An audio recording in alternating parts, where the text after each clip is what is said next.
5 বছর পর আমার স্বামী দেশে ফিরেছে। বাসায় সবাই খুশি, কিন্তু আমি একদমই খুশি ছিলাম না। কেন খুশি ছিলাম না সেটা একটু পরেই বলতেছি।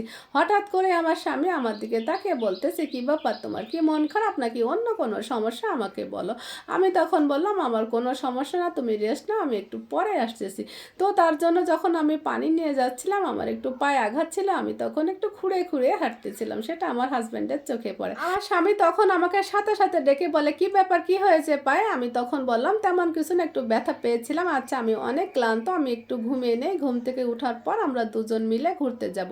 এই বলে আমার হাজব্যান্ড ঘুমিয়ে যায়। ঠিক 3-4 ঘন্টা পর উঠে আমাকে বলে, "তুমি সুন্দর একটা নীল শাড়ি পরো, আমার সাথে ঘুরতে যাবে, সাথে সুন্দর গহনাও পরবো।" আমি তখন একটু হেসেই উত্তর দিলাম, "আমি এসা কোথায় পাবো? আমার তো হাতে গোনা 2-3টা শাড়ি আছে, যে জামাগুলো আমি সবসময় বাসায় পরি।" আমার স্বামী তখন চেঁচিয়ে বলল, "মজা করো না, আমার সাথে যেটা বলছি সেটা করো।" তখন আমি বললাম, "মজা করব কেন? আমার যা আছে তাই বললাম।" তখন আমার স্বামী বলে উঠলো, "5-6 মাস পর পর তোমার পছন্দের শাড়ি কিনতে মায়ের কাছে টাকা পাঠাইছি। প্রতি মাসে 2000 টাকা এক্সট্রা পাঠাইছি। এছাড়া এই তো গত 2 মাস আগে তোমার জন্য 2 লক্ষ টাকা পাঠিয়েছি তোমার স্বর্ণের গহনা বানানোর জন্য। এসব কোথায় গেল?" আমি একটু বিরক্ত হয়েই বললাম, "আমার এসব কিছুই নাই, আমি যেতে পারবো না।" তখন আমার স্বামী বলল, "ফোন দিলে তো ঠিকই বলতা, তোমার সবই আছে, এসব এখন কোথায় গেল?" প্রথম প্রথম স্বামীর সাথে একটু গরম গলায় কথা বললেও শেষমেশ কান্নাটা ধরে রাখতে পারিনি। তখন আমার স্বামীকে বললাম, "তোমার মা আমাকে এসব কিছুই দেয়নি, পাশের রুমে তোমার মা আছে, চাইলে তুমি তোমার মাকে সামনে ডেকে এনে জিজ্ঞাসা করতে পারো।" এই কথা শোনার পর আমার স্বামী মাকে ডাক দিল। মুহূর্তে আমার শাশুড়ি আমাদের রুমে এসে হাজির হলো। এসে আমার শাশুড়ি জোর গলায় বলা শুরু করলো, "কি হয়েছে বাবা? তুই না ঘুমছিলি, বউ কি তোর সাথে কোনো ঝামেলা করতেছে? আমাকে বল।"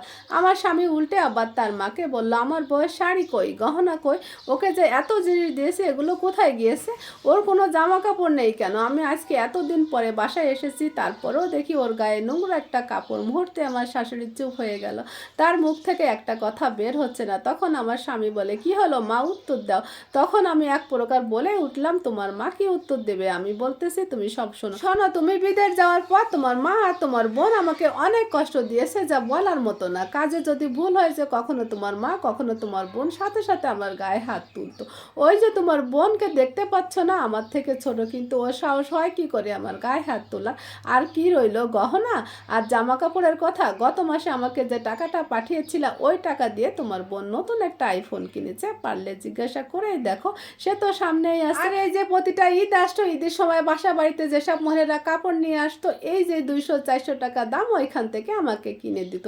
এত এত টাকা পেয়ে তারা বলতো, "ইস, আমার ভাই ইনকাম করতেছে, আমার ছেলে ইনকাম করতেছে, তোকে ঘরে বসে বসে খাওয়াবো, আবার এত কিছু দিব।" পারলে তারা দুজন এখন সামনে আছে, তাদের কাছ থেকে একটু শুনে নাও। আর তুমি বলতেছিলে না আমার পায়ে কি হয়েছে, পায়ে ব্যথা নিয়ে হাঁটতেছি কেন? তাহলে শোনো, গত পরশুদিন রান্না করার সময় রান্না একটু ভুল হয়েছিল, খেতে একটু খারাপ হয়েছিল, বিধায় তোমার মা পুরো কড়াই আমার পায়ের উপর ফেলে দেয়। আর তুমি জানতে চেয়েছিলে না কেন আমি তোমার সাথে কথা বলি না?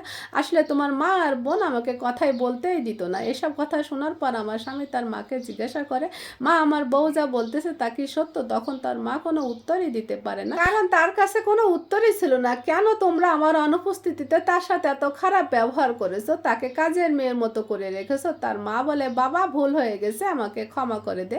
ননদও বলে, "ভাইয়া, ক্ষমা করে দাও।"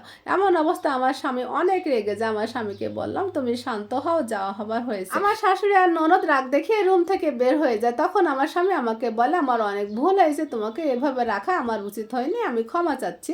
আমি আমার স্বামীকে বললাম, "তোমার তো কোনো দোষ নাই, তুমি কেন ক্ষমা চাচ্ছ?